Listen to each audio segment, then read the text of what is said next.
before we dive into today's mystery, hit that like button, subscribe, and turn on notifications. It helps us keep uncovering the unknown. Now, let's begin. The evening of January 27th, 2025, in Mesa, Arizona, was unusually cold. The flickering streetlights cast long shadows over the cracked sidewalks as Emily Pike, a 14-year-old girl from the San Carlos Apache Indian Reservation, walked alone outside her group home. Her breath formed soft clouds in the winter air. She was supposed to be inside by now. The rules at New Beginnings group home were strict. Curfew was at 8 p.m. sharp, but Emily had grown restless. The walls of the home felt like a prison, the staff indifferent, the whispers of the other girls reminding her that she didn't truly belong. She hugged herself, her long black hair swaying against her oversized hoodie, and glanced over her shoulder. There was an unsettling quiet behind her. The sound of distant traffic hummed in the air, but something felt off. That was when she noticed it. A dark-colored pickup truck was idling a few houses down, engine rumbling low. Its headlights were off. It wasn't the first time she had seen it. For the past week, it had been parked outside the group home at odd hours.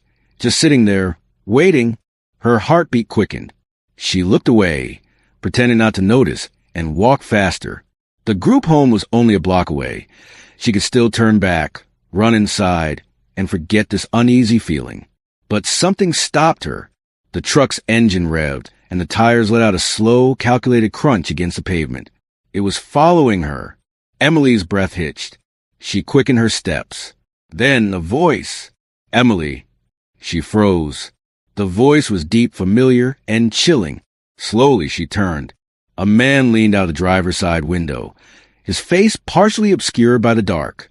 But she recognized him immediately. It was someone she knew.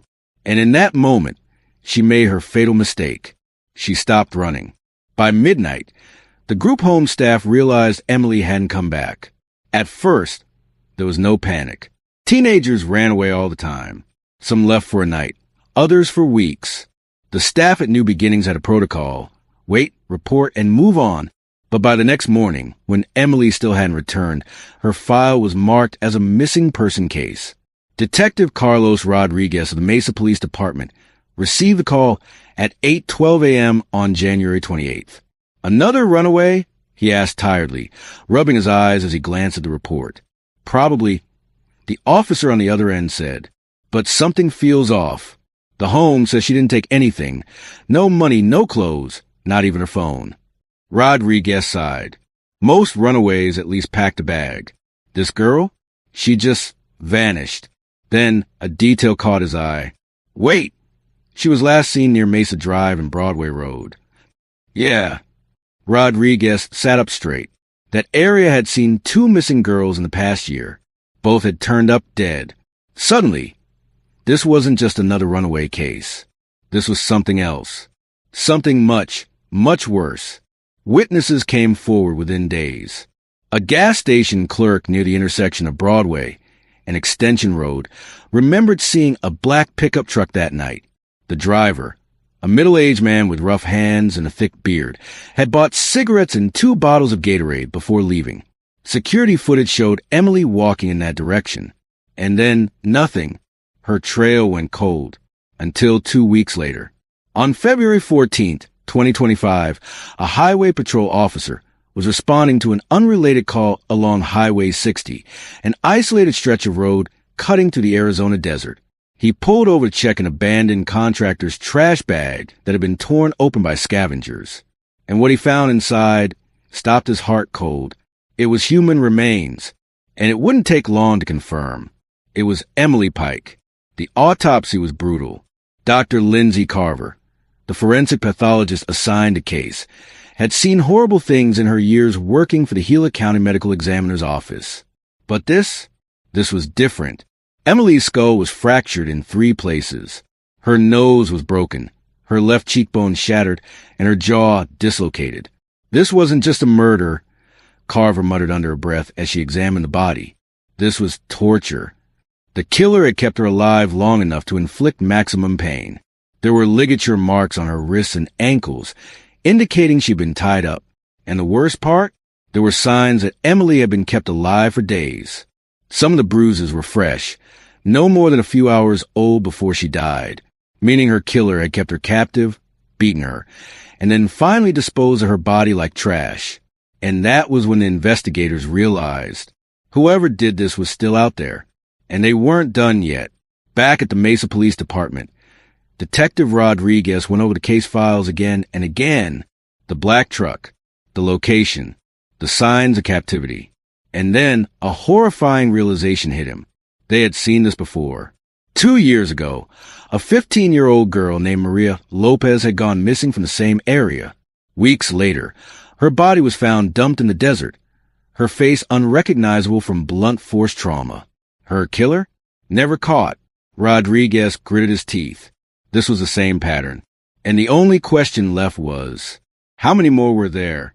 The desert was silent when Deputy Mark Halverson pulled his patrol car to the side of Highway 60. He hadn't expected to find anything when he stopped.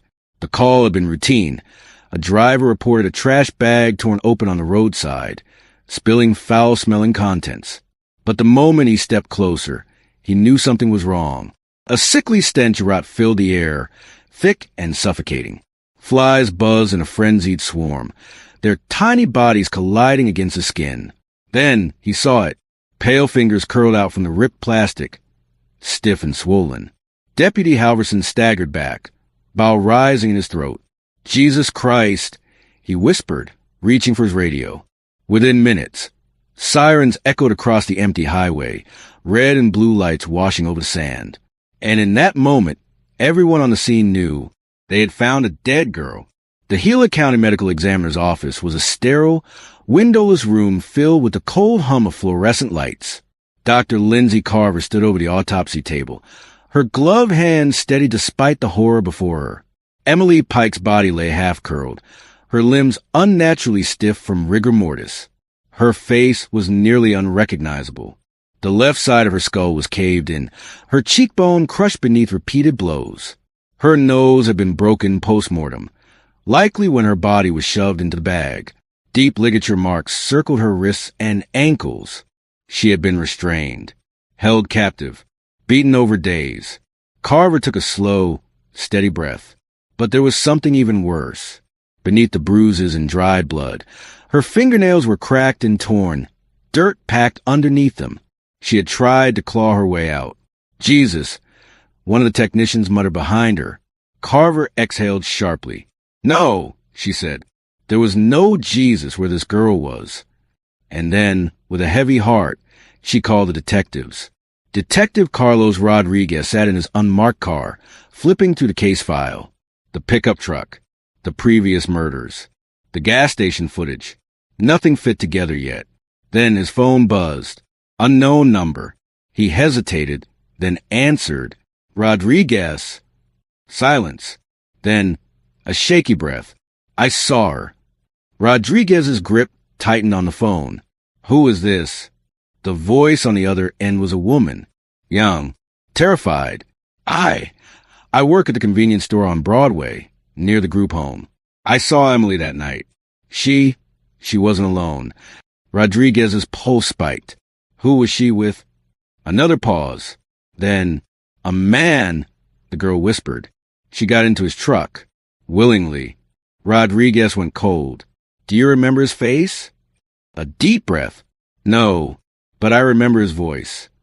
Rodriguez's blood turned to ice. That meant only one thing. The killer knew Emily, and she had trusted him. Rodriguez wasted no time. Within hours, the Mesa PD had tracked every black pickup truck registered within a 30-mile radius of the group home. One name stood out. John Matthews, a contractor, age 38, with a history of domestic violence charges that had been dismissed. And worse, he had worked near the group home just weeks before Emily disappeared. Rodriguez and his team arrived at Matthew's storage unit by sundown. The metal door groaned as they rolled it open, and inside, parked in the dim glow of a single hanging bulb, was the truck, black, mud-caked tires, and inside, something red encrusted on the steering wheel. Rodriguez's heart pounded. Get forensics in here. Now! and deep in his gut he knew they had found their monster. By midnight, a SWAT team surrounded John Matthews' house on the outskirts of Mesa. The place was a wreck, trash piled in corners.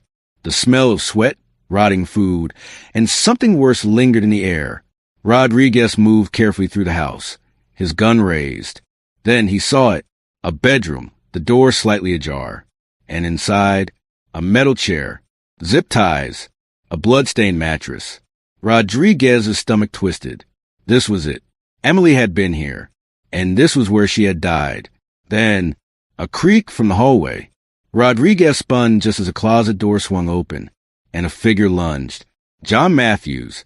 A knife glinted in his hand as he charged. Rodriguez fired once. Twice.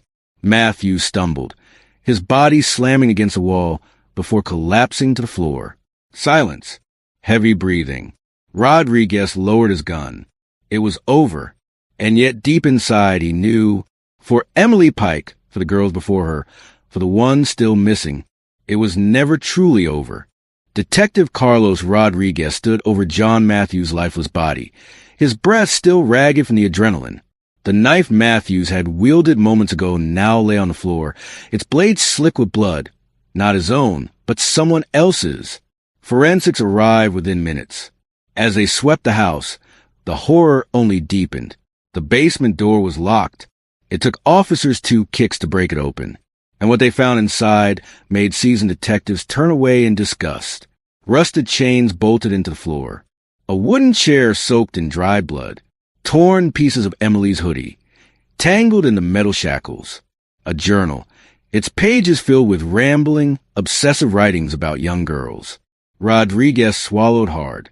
This was not Matthew's first victim, and if they hadn't found him, he wouldn't have been his last. The evidence against John Matthews was overwhelming, but the truth was even darker than they feared. As investigators combed through his storage unit, work sites, and old residences, they unearthed the remains of 2 other missing girls. One of them was Maria Lopez, the 15-year-old who disappeared in 2023, killed the same way as Emily. The other, a girl whose identity had been erased by time and brutality. Rodriguez closed the case file, his hands shaking. 3 lives stolen. How many more were never found? The news of Emily Pike's murder shook the nation. In Arizona, protests erupted, demanding justice for missing and murdered indigenous women MMIW. The San Carlos Apache Reservation, where Emily had been born, held a candlelight vigil in her honor. Her mother, Angela Pike, stood before the crowd, holding her daughter's picture. Tears streamed down her face as she whispered. She was only 14. She was just a child. Across the country, people began asking why cases like Emily's were ignored for so long. Why had no one listened when Emily's case was first reported? Why had the justice system failed girls like her time and time again? There were no easy answers. Only grief. Only anger. And the haunting realization that for so many other girls, it was already too late. There would be no trial for John Matthews. His death at the hands of law enforcement meant the courtroom would never hear the horrors of what he had done. But his house, his sick, twisted prison for young girls, told the story loud enough. Though justice had come too late for Emily, Maria, and the unnamed girl, their voices couldn't be silenced anymore. Arizona lawmakers passed new laws aimed at protecting indigenous girls in group homes. More funding was given to investigate disappearances in tribal communities. And across the country, people finally started to say Emily's name, because she was more than just a victim. She was a reminder of how easily the world forgets the ones who need saving the most. 1 year later, on the anniversary of Emily Pike's death, a mural was painted in downtown Phoenix. It showed Emily as she should have been, smiling, free, her long black hair flowing like the wind. Beneath her portrait, in bright red paint, were the words, "She was loved." Because in the end, that was a lesson. Not just about the monsters hiding in plain sight, but about the people we fail, the ones we dismiss, the girls who run away, only to never be searched for, the girls who cry out for help, only to be told they're overreacting, the girls who deserve a life beyond tragedy. Emily Pike was one of them. And for the ones still out there, still waiting for someone to find them, May we never let their stories be ignored again.